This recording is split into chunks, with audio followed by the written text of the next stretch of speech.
नमस्कार, मैं डॉक्टर कुरनी विनायक बापू, सहयोगी प्राध्यापक एवं अध्यक्ष हिंदी विभाग, बाला साहेब देसाई कॉलेज पाटन, जिला सातारा।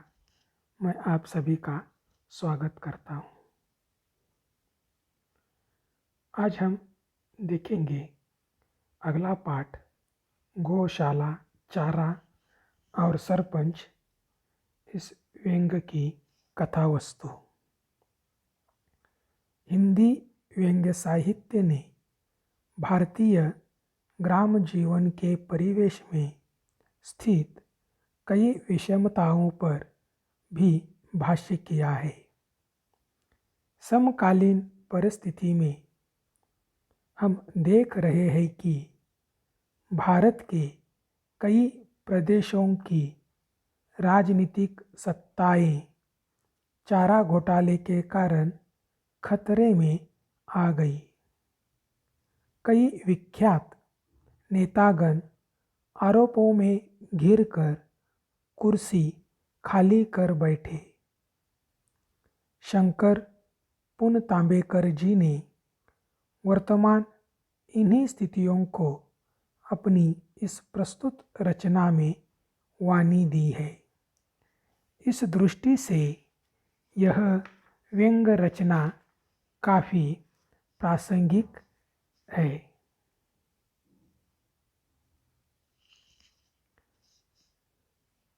एक गांव में गौशाला है और उस गौशाला की गायों को उस गौशाला में गायों को रखा जाता है। गांव का सरपंच ज्वाला प्रसाद गौशाला की गायों को दिए जाने वाले चारे में भ्रष्टाचार करता है।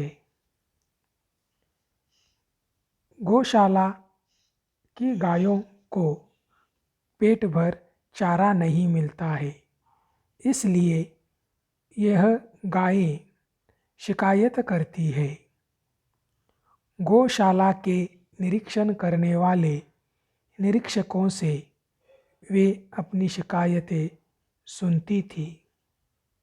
उनके मतानुसार वहाँ का रखवालदार चारा खाता था।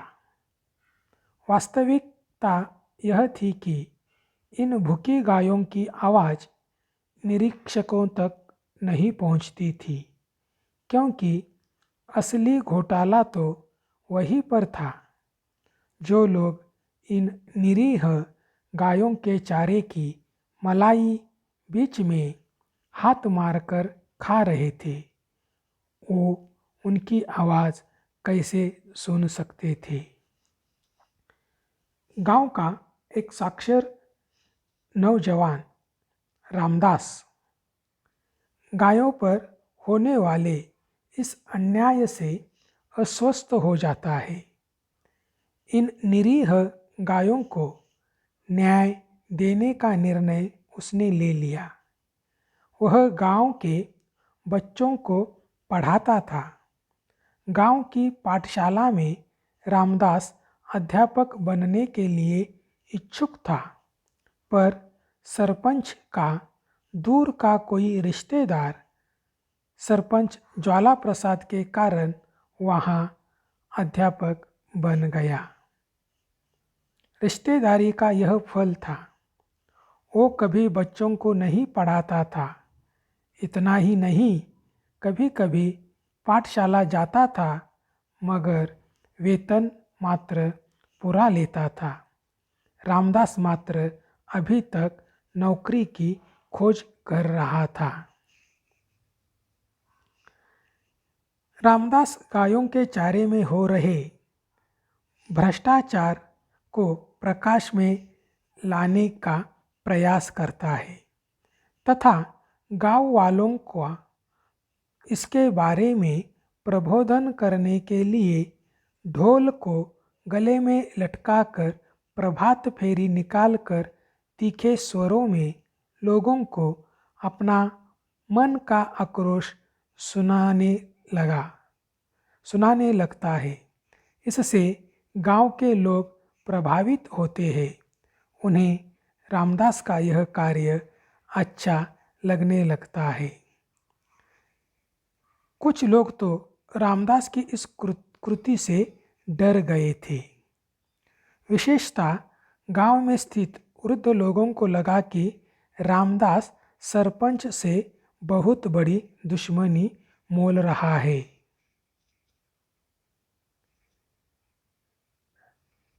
लेकिन सच्चाई तो यह थी कि गौशाला का रखवालदार गोवर्धन और सरपंच ज्वाला प्रसाद की यह मिली भगत थी। इस मिली भगत से ही गायों के चारे में भ्रष्टाचार हो रहा था। बड़े बूढ़ों के समझाने पर भी रामदास चुप नहीं बैठ सकता था। रामदास सोचता था कि चुप बैठने पर यह उन गायों के प्रति बड़ी संवेदन शून्यता होगी। बेशर्मी की सारी हदें पार हो चुकी थी। आवाज़ तो किसी ना किसी को उठानी ही थी। रामदास के इस प्रबोधन से सरपंच ज्वाला प्रसाद क्रोधित हुआ। ज्वाला प्रसाद रामदास के गांव में स्थित प्रचार प्रसार से बहुत ही क्रोधित हुआ था। उसने रामदास को बार बार बुलावा भेजा, किंतु रामदास नहीं आया। आज तक गांव में कभी किसी ने उसका विरोध करने का दुस्साहस नहीं किया था।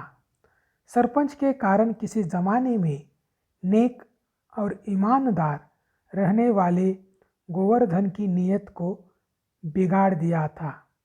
प्रारंभ में प्रामाणिकता से रखवाली करने वाले, भगवान से डरने वाले गोवर्धन को एक दिन सरपंच ने लात मारकर नौकरी से निकालने की धमकी दी, तो अपने बच्चों के भूखे मरने की कल्पना से वह मजबूरन यह भ्रष्टाचार करने के लिए राजी हो गया था। सरपंच के बुलावा भेजने पर भी रामदास नहीं आता है। इससे सरपंच और भी क्रोधित होकर सोचने लगता है कि 2 कौड़ी का आदमी होकर भी इतनी घमंड कहाँ से आ गई। आखिर सरपंच ने खुद रामदास के यहाँ जाकर उसे धमकाया कि रामदास ने सरपंच के खिलाफ गांव वालों को भड़काना बंद नहीं किया तो इसका परिणाम अच्छा नहीं होगा। रामदास ने भी उल्टे जवाब में सरपंच को खरी खोटी सुनाकर उसकी शिकायत जिला बोर्ड में करने की बात कही। ज्वाला प्रसाद इस भ्रम में था कि भले ही रामदास ने उसकी शिकायत जिला बोर्ड में की तो भी उस पर कौन विश्वास करेगा और उसकी दखल कौन लेगा। सरपंच ज्वाला प्रसाद रामदास को सबक सिखाने का प्रयास करता है। इसके बारे में वह सोचकर वह कल्लू गुंडा को बुलाता है। कल्लू ज्वाला प्रसाद का पाला हुआ गांव का गुंडा था। सरपंच के आदेश पर किसी को पीटना, दंगा फसाद करना, आग लगाना आदि कुकर्म वह करता रहता था। कल्लू के आने पर ज्वाला प्रसाद ने उसे रामदास को खूब पिटने को और उसकी आवाज़ को दबाने की बात कही, तो सरपंच की आंखों में आंखें डालकर कल्लू ने रामदास का पक्ष लिया। इससे ज्वाला प्रसाद भौचक्का रह गया। कल्लू को होश में आने के लिए सरपंच ने कहा कि गौ माता के चारे में भ्रष्टाचार को कल्लू भी जानता था, इसलिए उसे रामदास की कृति यथा योग्य लग रही थी। उसे यह भी पता था कि सरपंच ने गांव के रास्ते, पुल, कुएं, यहाँ तक कि पब्लिक संडास में भी पैसे खाकर भ्रष्टाचार किया था। गाय तो भगवान का रूप थी। उन मूक जानवरों के चारे में किए जाने वाले भ्रष्टाचार को देखकर कल्लू सरपंच पर थूकता है, उसकी निंदा करता है। तब ज्वाला प्रसाद कल्लू को हवालात में बंद करने की धमकी देता है, तो उल्टा कल्लू भी सरपंच से सभी पोल खोलने की बात कहकर रामदास को पिटने से इनकार करता है। इससे ज्वाला प्रसाद बेबस और बेबस बन जाता है।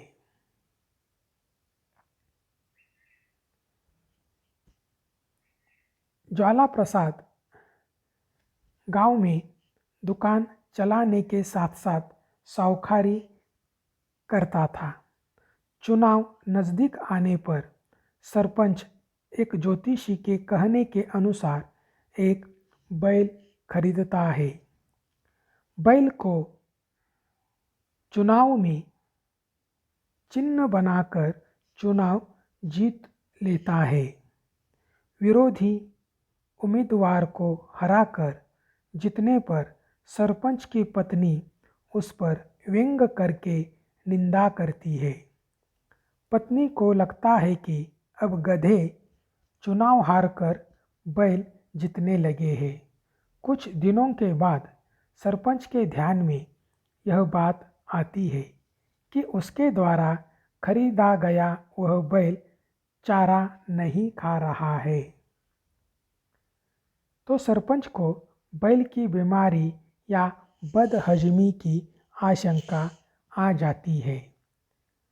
पशु वैद्य बैल को देखकर चला जाता है। बैल को कोई बीमारी नहीं थी। ज्योतिषी को बुलाया गया। ज्योतिषी के मतानुसार वह बैल सामान्य नहीं, खानदानी था। चुनाव जीतने के बाद वह सामान्य चारा नहीं खा सकता था। उसके लिए भ्रष्ट चारा आवश्यक था। अब सरपंच के सामने गौशाला के चारे के सिवा और कोई पर्याय नहीं था। बैल को चोरी का चारा हाथ मारकर खिलाया गया था।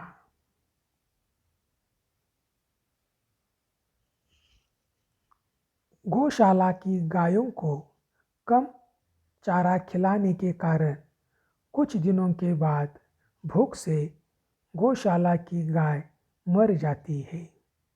रामदास को इस घटना का पता चलने पर उसने सभी ग्राम निवासियों को गाय की भूख से मरने की बात को लेकर सचेत किया। गोवर्धन और ज्वाला प्रसाद ने गाय की मृत्यु भूख से नहीं बल्कि बीमारी से होने का प्रतिवाद किया। आखिर रामदास ने ज्वाला प्रसाद की शिकायत जिला बोर्ड से की। ज्वाला प्रसाद ने इस शिकायत को साम दाम दंड भेद से दबाने का प्रयास किया, पर बात जब समाचार पत्रों तक पहुंच गई तो जिला बोर्ड ने पूरे मामले की जांच करने के आदेश दिए। जांच की जिम्मेदारी गांव के पटेल को सौंपाई गई। पटेल ने गौशाला पहुंचकर छानबीन का काम आरंभ किया। ज्वाला प्रसाद पटेल को उल्टे सीधे जवाब देने लगा, तो पटेल ने सीधे ज्वाला प्रसाद के घर जाकर तलाश करने का काम शुरू किया। पटेल को उसके घर से चारे की गंध आने लगी। पटेल ने बाहर के आंगन की कोठरी खोलने का आदेश दिया, तो कोठरी के ताले की चाबी बेटे के पास होने और बेटा शहर चले जाने का कारण ज्वाला प्रसाद आगे करता है। पटेल ताले को तोड़ता है तो उसकी आंखें आश्चर्य से बड़ी हो जाती है, क्योंकि पूरी कोठरी चारों तरफ से चारे से भरी हुई नजर आती है। इस पर सवाल पूछते ही ज्वाला प्रसाद जानवर की तरह पटेल पर ऐसे झपटता है जैसे कोई खूंखार पशु अपने शिकार पर टूट पड़ा हो। गौशाला के हराम के चारे ने ज्वाला प्रसाद को सांड बना दिया है। यह देखकर रामदास सहित सभी ग्रामवासी सरपंच ज्वाला प्रसाद की इस प्रतिक्षिप्त क्रिया को देखते रहते हैं। इस प्रकार अंत में पता चलता है कि व्यक्ति का कार्य जिस प्रकार का होता है उसकी प्रवृत्तियाँ भी उसी कार्य के अनुसार विद्यमान होती है। कर भला तो हो भला और कर बुरा तो हो उससे भी बुरा जैसी उक्तियाँ यहाँ पूर्णतः चरितार्थ हो जाती है। धन्यवाद।